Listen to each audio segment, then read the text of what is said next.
अमोल खताळजी बोला.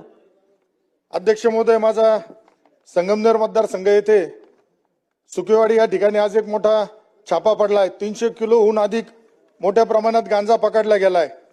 तुषार उत्तम पडवळ याच्या घरावर नाशिक विभागाच्या अंमली पदार्थ विरोधी टास्क फोर्स आणि शहर पोलीस विभागाने हा छापा टाकलाय. सकाळपासून टास्क फोर्स आणि संगमनेर पोलीस उपविभागाचे अधिकारी तसेच नाशिकचे अधिकारी या ठिकाणी कारवाई करत आहे. बंद घरात अंमली पदार्थ आल्यापासून छापा पडताच आरोपी तुषार पडवळ घटनास्थळावरून पसार झालाय. घरापासून जवळच एका ऑटो रिक्षामध्ये सुद्धा गांजा सापडलाय. संगमनेरमध्ये मोठ्या प्रमाणावर गांजा पकडला गेलाय.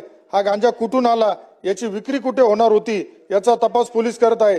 दरम्यान अप्पर पोलीस अधीक्षक व त्यांची टीम असेल, अंमली पदार्थ विरोधी टास्क फोर्स अधिकारी कर्मचारी सुद्धा त्या ठिकाणी गावात आलेत. या ठिकाणी चौकशी सुरू असून सुद्धा अजून गांजाचा आकडा अधिकृत येणं बाकी, परंतु 300 किलोपेक्षा जास्त मोठी संख्या इथं आली.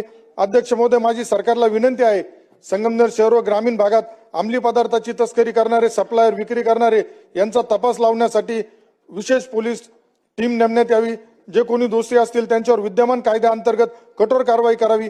तसेच अध्यक्ष महोदय, मागील आठवड्यामध्ये तिथं ड्रग्सची सुद्धा कारवाई करण्यात आली होती. आशिष मेहर नावाचा जो ड्रग्ज माफिया होता, तर या अहिल्यानगर जिल्ह्यामध्ये काही पोलीस कर्मचारी आहेत, चौधरी, घोडके, हे पोलीस कर्मचारी गुटख्या धंद्यांना सुद्धा पाठबळ देत आहे. आज मला शंका आहे का अहिल्यानगर जिल्ह्यात हिरा डायरेक्ट गोवा गुटखा पिकअप कर्नाटक व इतर राज्यातून येत आहे. आज संगमनेरमध्ये वेळोवेळी अशा प्रकारे अवैध ड्रग्ज असेल, गुटखा सरकारने असेल, या गंभीर घटनेची दखल घ्यावी. सन्मान